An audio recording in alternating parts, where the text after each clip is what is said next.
Se numește fenomenul Gloria și sunt eu acolo ca un ca un sfânt într-un curcubeu, într-o aură colorată.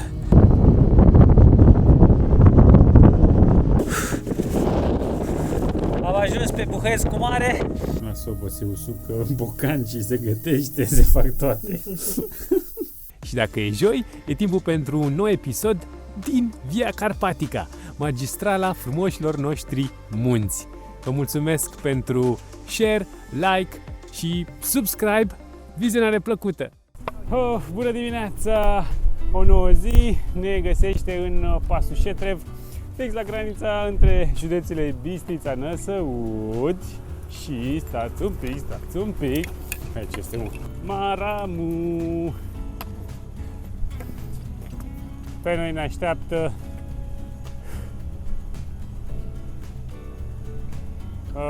Vârful Bătrâna, Starița la Cruce, Pasul Rotunda, Creasta Rodnei, 36 de ore, 55 de kilometri. Să vedem, o facem în 3 zile, în 4 zile.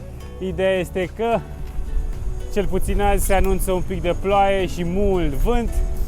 Probabil o să înoptăm cumva până într-un refugiu, că e destul de mult până la Cărți, la vreo stună, și apoi mâine să urcăm pe vârf. Dar vremea să țină cu noi. Maramu e în inimi. Cale bună, dragilor! Grijă mare să nu luați după cabană pe drum forestier, unde e indicator, scrie frumos pe asta, ci înaintea cabanei. E aici pe gard micuț marcaj. Nu după poartă, ci pe aici.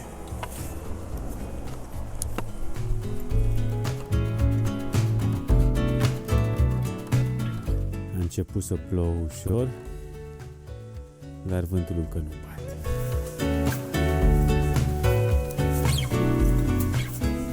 Mă bucur că e foarte bine marcat, se vede că e nou marcajul, sunt și pe copaci pictate, sunt și plăcuțe de tablă și vezi pe potecile din pădure, la un moment dat, dacă se desparte drumul, ai indicator frumos, de exemplu, o săgețică aici, nu urmărim drumul, ci trebuie să urcăm pe aici. Poate vă era dor de ceață.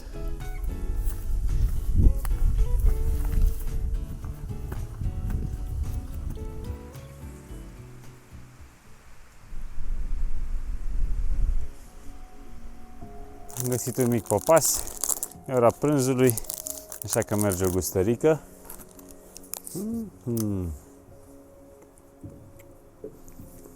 Hai la prăjiturică. Avansăm ușor. Și zona se numește Lași Gheaburi.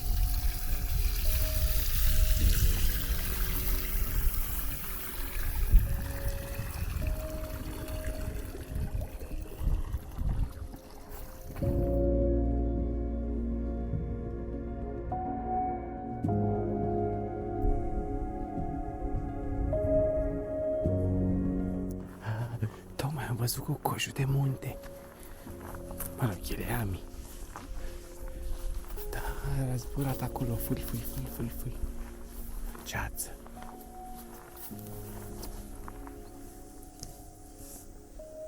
Auziți?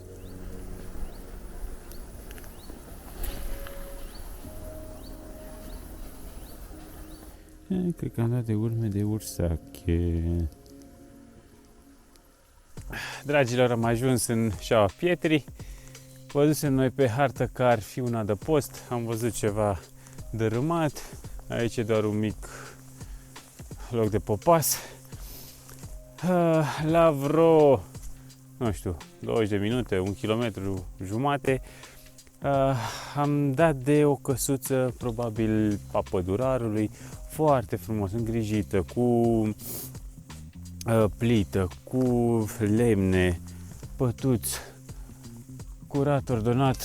Ne gândim, poate să noptăm acolo, ar fi o idee excelentă, să nu lăsăm curat, frumos, să nu deranjăm, căci am trecut prin niște ierburi și suntem fleașcă, să ne uscăm și noi bocancii. Și mâine să continuăm spre Șaua Bătrâna, spre apoi Pietrosul, ne vom lăsa în șa bagajele, după aia nu mai mult și să noptăm la refugiu la Cărți. Cum vi se pare planul? Că vremea de azi e ceață și ploaie, mă rog, ăștia anunță și vânt puternic. Dar cred că ne vom întoarce acolo frumos la Căpănuț.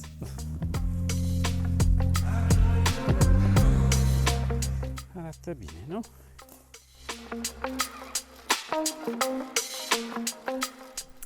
Cam așa arată culcușul din noaptea asta. Am pus așa hainele la uscat. Am făcut aici focul. Milea mi acolo un pătuț. Și de aștept să vină cina. Ursul la noapte. Să gătim niște paste cu ton și supă. Uitați, fraților, ca în armată, la sobă se usucă bocancii, se gătește, se fac toate. Aveți o soluție mai bună? Ciorapii acolo. Suntem inventivi. Tagliatelle cu bocanci.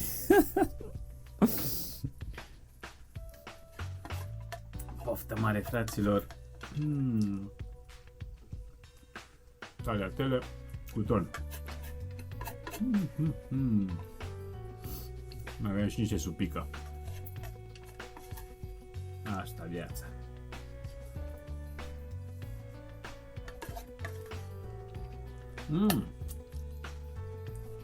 Și un gât de pălincuță. La muncitori de acolo, de la județul Bistrița, Năsăud, dar era aproape de Ajută Mami. Unde eram? Ajungeam aproape de Români. Români.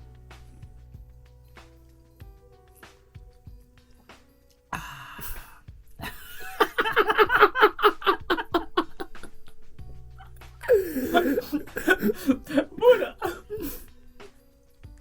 Vreți și voi? Uite, urs. Bună dimineața, dragilor! Azi e o zi excelentă. Se anunță, de fapt, câteva zile fără ploi, așa că nu poate fi decât o zi minunată în care să ajungem pe vârful cel mai mare din Rodney, din grupa nordică a Carpaților Orientali și totodată din Orientali, pe Pietrosul. Și avem o zi lungă, dar cu siguranță frumoasă. Mulțumim, adăpostule. Și cale bună! Cale bună, Ami! Cale bună!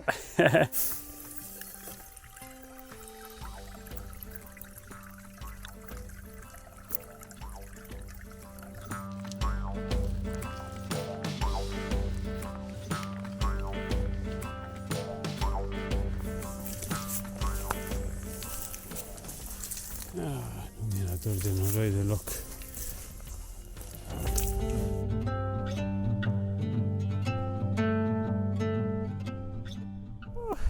Ceața se joacă cu noi. Am ajuns pe vârful Bătrâna și coborâm în șaua cu același nume. Păi, am admirat așa un pic în vale, dar pe munte așa e cu vremea. Se vede acolo un pic. Se îndețește vântul. Din păcate sunt tot felul de urme de vehicule care provoacă noroaie și nici frumos nu prea arată. Ar trebui interzise și amendate din punctul meu de vedere. Doar e parc național. N-ai ce căuta, nu știu, cu ATV-ul, cu jeep-ul în vârf de munte. Zice și voi. Parcă e drum de vaci. Vântul bate din partea asta, așa că jumătate de față, partea stângă, e rece.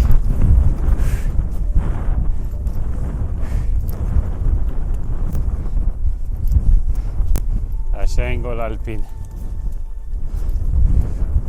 Mai avem un pic până la vârful Rebra, de unde vom lăsa sacii și vom merge mai departe pe banda albastră, pe Pietrosu. În drum am dat și de o stână. Cred că asta era varianta bună dacă am fi continuat ieri. Bine organizată, curățică, lemne de toate, acolo și pat. Bun. Au lăsat și provizii ciobanii. Cartofi, ceapă, saie. Frumoasă stână. Acolo e dormitor.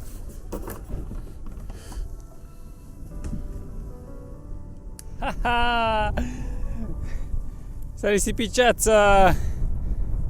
Un pic. Cred că se vede un vârf acolo. Acolo. Și aici e stână. Uite-vă cum vine ceața, bă.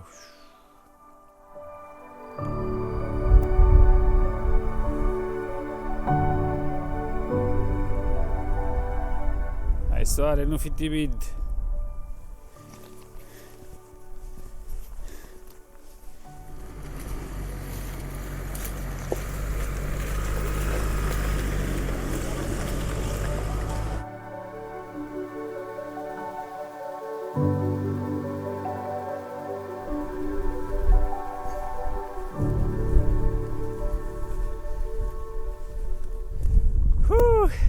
Mai iese soarele din când în când, se mai risipește ceața.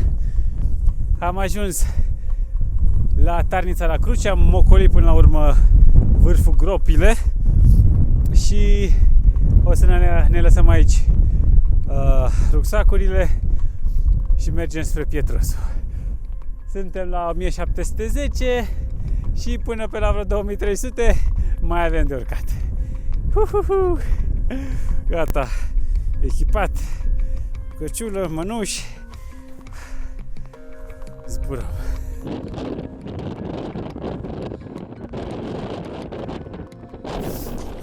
Pe aici nins, fraților, la fel ca pe Țibleș.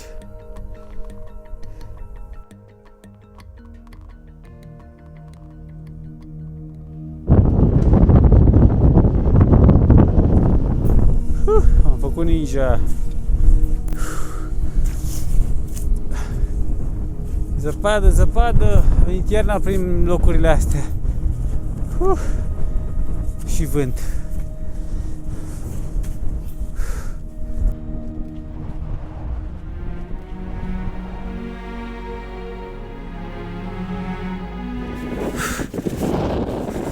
Am ajuns pe Buhăescu Mare și am impresia că o să ne cam oprim aici pentru că vremea s-a înrăutățit, vizibilitatea nu e bună, nici bocancii nu ne ajută prea mult. Alunecă, bine că am mai fost pe Pietrosu și oricum traseul de creastă nu e asta. Coborâm, urmăm Banda Roșie și ne așteaptă refugiul la Cărți. Se numește Fenomenul Gloria și sunt eu acolo ca un ca un sfânt într-un curcubeu, într-o aură colorată. Wow.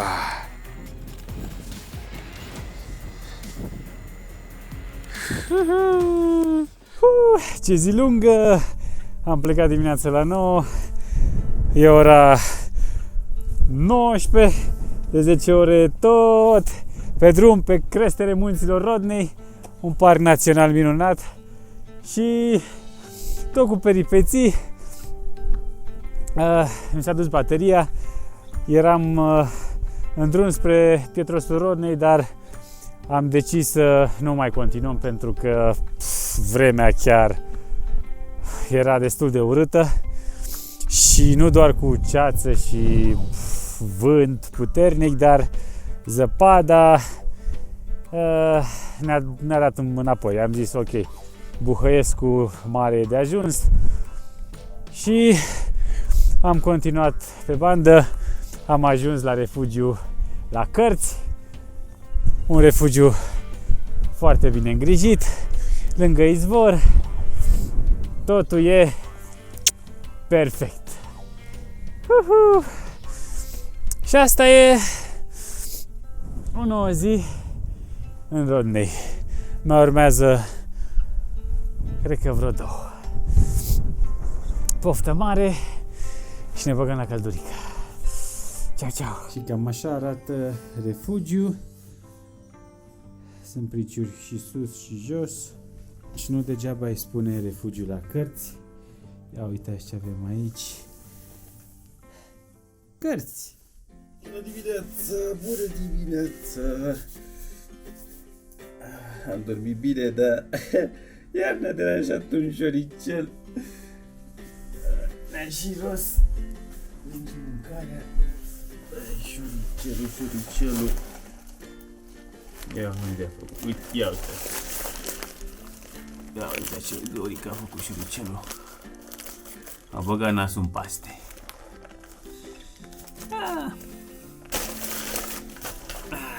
Hai să fierbem apa și punem un ceai. Așa, dragilor, din categoria Tips and Tricks, dacă aveți bocancii uzi și nu puteți faceți focul, un sfat e să aveți niște ziare la voi și vă băgați în bocanci.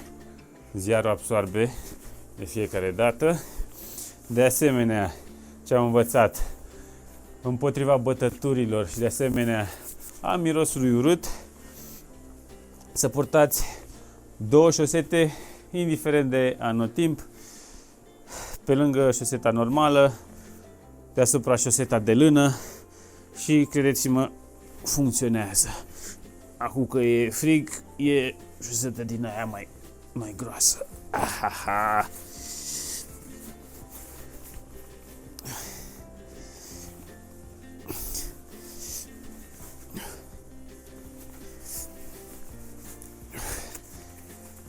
Și în refugiu sunt șoricei, așa că încercați mâncarea să o agățați prin locuri mai puțin accesibile. De obicei sunt cuie bătute, noi ne-am pus acolo pe sus, dar am lăsat pe masă ceva și șoricele au profitat de ocazie. Bun, am pus apa la fiert, facem un ceai de tei.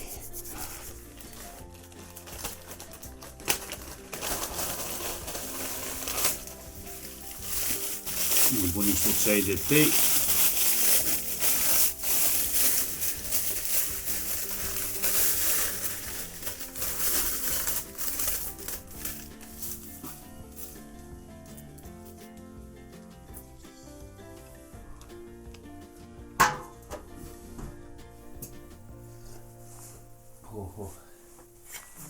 Bun, micul dejun, ceai cu biscuiți.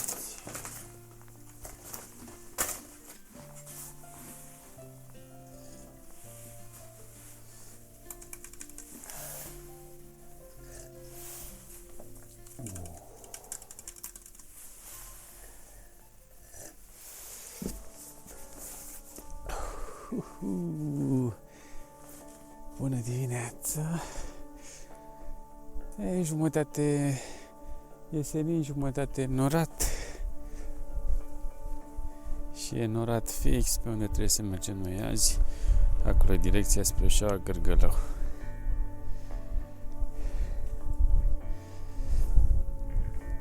Și refugiu, dragul de el, refugiu la Cărți. Așa soare, ieși.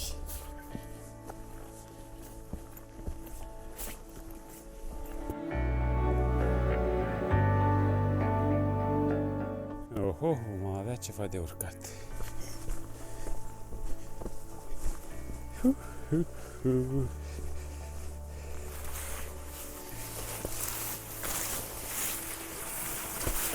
Am ajuns la un mic lac de munte numit Tău sau Iezer.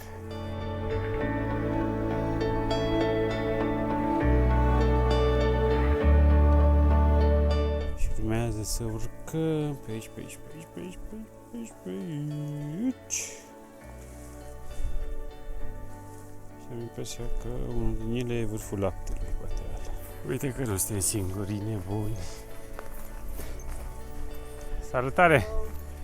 Hai!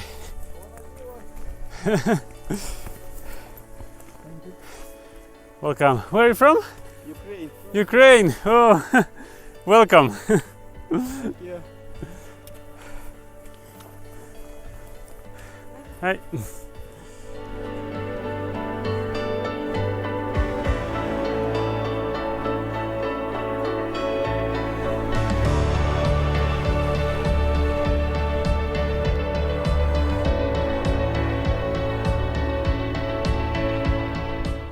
Iar a venit ceața. Probabil de aia s-a debusolat și telefonul. Am primit mesaj binevenit în Ucraina. Nu știu dacă e o simplă coincidență că ne-am întâlnit cu ucrainenii.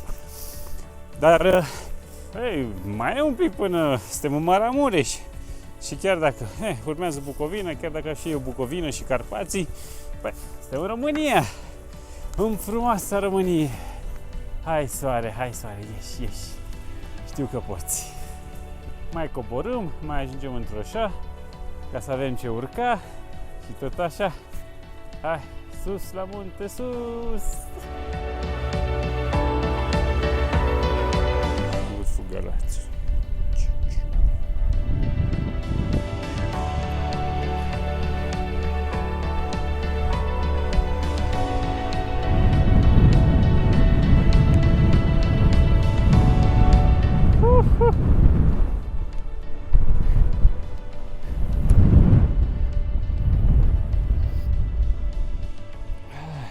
Hai stau cu spatele la vânt și ajungem pe vârful Galațiului. Nu știu de ce se numește așa, că nu suntem în Moldova, nici măcar în Bucovina, dar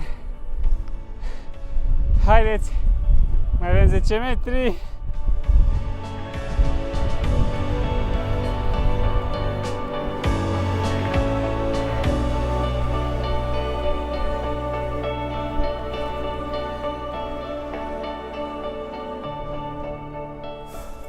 Vârful Galațiului 2048.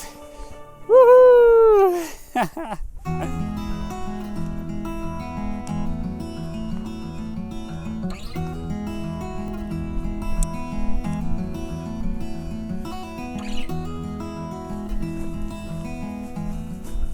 Ai, ce frumusețe! Deja am impresia că văd refugiu din Șoa Gărgălău. În stânga posibil să fie Borșa.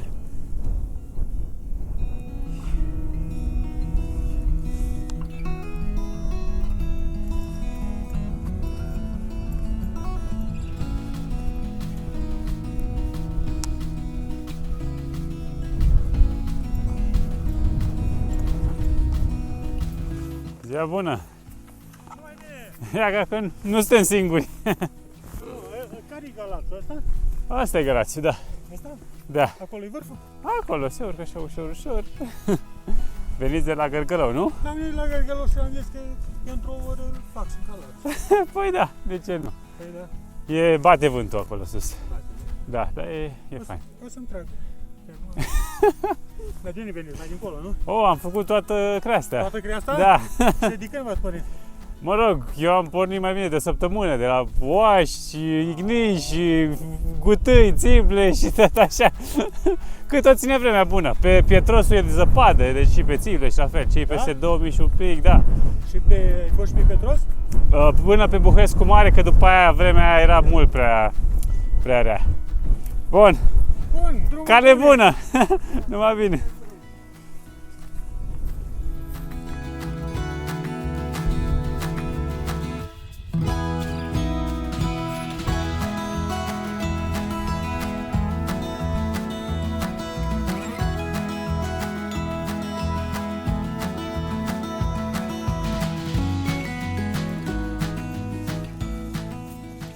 Refugiu Gărgălău. Uite așa cum o țin din refugiu în refugiu, cum unii fac recenzii la nu știu, restaurante, hoteluri, eu aș putea începe cu refugiile. Care are cei mai buni șoricei.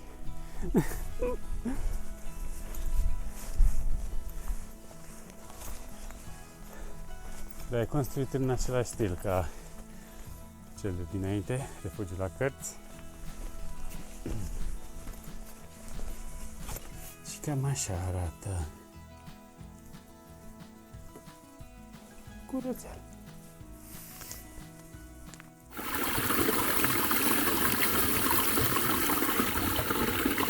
Știi cum stăm noi așa frumos în fața căbănuței și nu suntem singuri. A venit un grup mare din Polonia de vreo 8.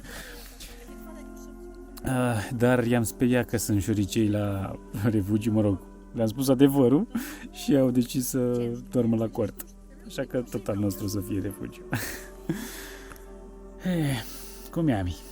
Pe munte. Ce le zicem oamenilor? Să vină pe munte sau să stea acasă? Să vină pe munte, mă, să vină să mai iasă un pic din Să vină dacă îl respectă, pentru că nu prea ne-a plăcut ce am văzut noi ieri. la început. Mașini, drumuri așa înoroiate, stricate, că urcă cu vehicule motorizate și așa mai departe. Chit că a fost de treabă cei pe care am întâlnit. Ne-au dat și banane. Da, la partea Și biscuiți. vestică, multe gunoaie, mai ales pe zona de la Bătrâna, spre urcare, acolo la șaht. Asta unde O grămadă am găsit. ușor accesibil cu mașina, vezi și gunoaie, Da, greu. din păcate. La greu a fost. Să vă mai spunem ceva, am mai găsit niște mâncărică lăsată Ciocolată. și vedem, dacă nu revendică nimeni până diseară sau mâine dimineață, doamne, la refugiu așa e, lași mâncare pentru următorii. Noi sunt Așa e următorii. peste tot, da. Păi da. Și ciocolățică și... E bine în saci de dormit, la niște biscuiți, ciocolată caldă. Poftim, mami.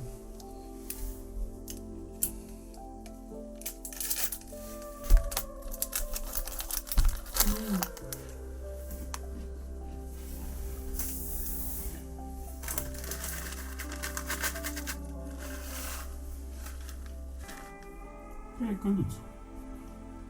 Am venit de afară.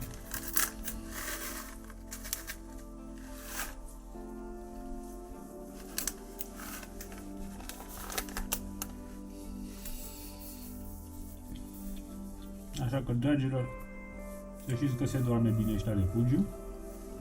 Chiar dacă un pic frig, da, în saci de dormit e bine. Să vedem cine ne mai vizitează noaptea asta. Ce șoricel.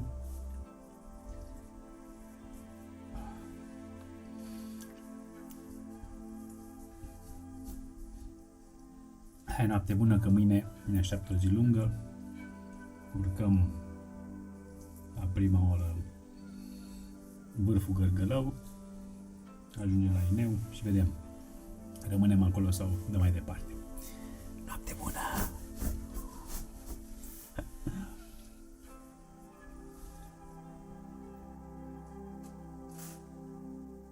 Te-am prins urechea.